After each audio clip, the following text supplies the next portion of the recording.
Kamangha-manghang buhay ng paru-paro.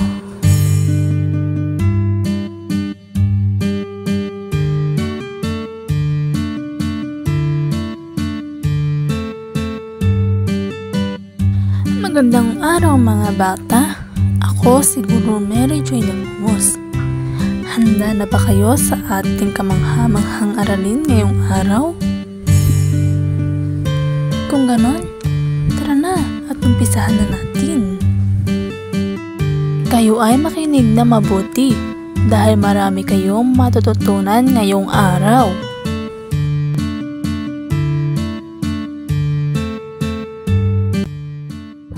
Ano ang mga yugto ng buhay ng isang paru-paro? Tara na at ating alamin.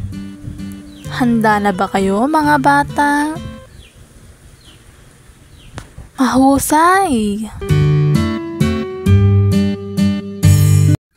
At ngayon, ating aralin sa araw na ito ay tungkol sa kamangha-manghang siklo ng buhay ng paru-paro.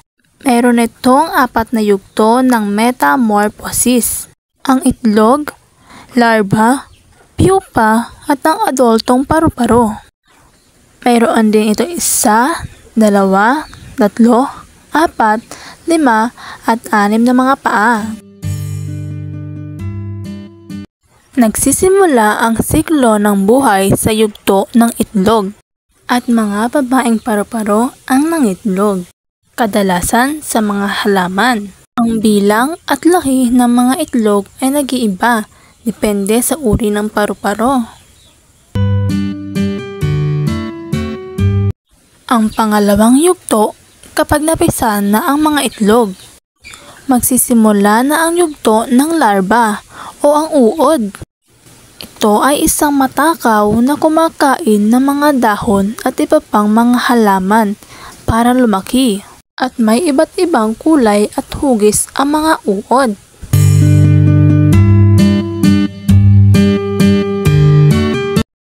At kapag umabot na sa tamang laki ang uod, papasok na ito sa yugto ng pupa. Gumagawa ito ng isang pananggalang na balot na tinatawag na chrysalis.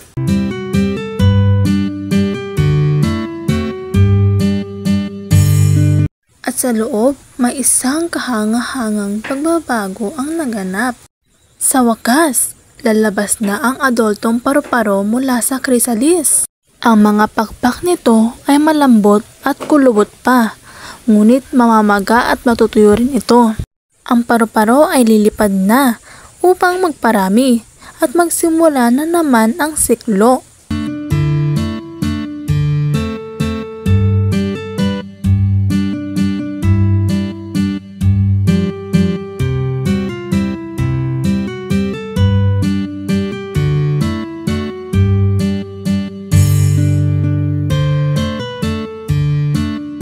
At ito ang buhay ng isang paru-paro. Ang itlog, ang uod, ang pupa, at ang adultong paru-paro.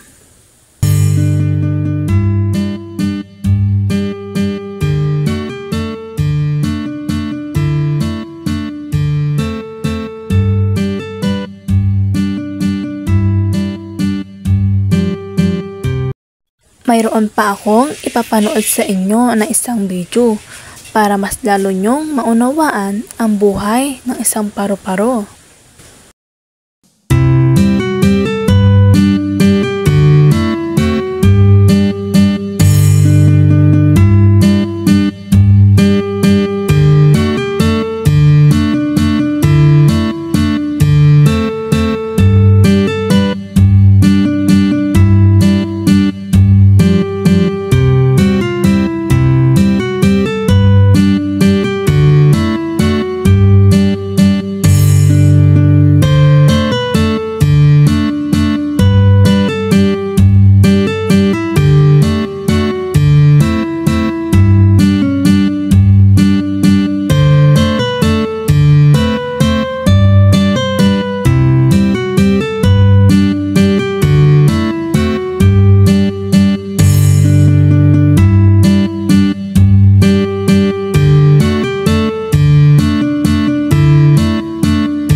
mga paru-paro ay may mahalagang papel sa polinasyon. Tinutulungan ng mga halaman na magparami. Ang pag-unawa sa kanilang siklo ng buhay ay tumutulong sa atin na pahalagahan ang kanilang kahalagahan. Marami ba kayong natutunan? Mayroon akong aktibidad.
Wow! Ang galing ninyo!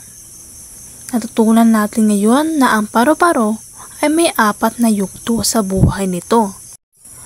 Mula sa maliit na itlog, sa masipag na uod na kumakain ng maraming dahon para lumaki, tapos sa tahimik na pupa kung saan nagbabago ito. At sa huli, sa magandang paru-paro na lumilipad at nagpapaganda ng ating mundo. Isipin nyo, sa maliit na itlog ay kaya palang maging isang magandang paru-paro. Ang galing-galing, di ba? Kaya naman, ngayon na alam na natin ang sikreto ng buhay ng paru-paro, maghanap tayo ng mga paru-paro sa ating paligid. Tingnan natin kung makakakita tayo ng mga itlog, uod o pupa. Baka nga may magandang paru-paro na lumilipad malapit sa inyo. Isulat o iguhit natin ang nakikita natin para maalala natin ang ating obserbasyon. Mag-enjoy tayo sa pagtuklas ng mga himala ng kalikasan.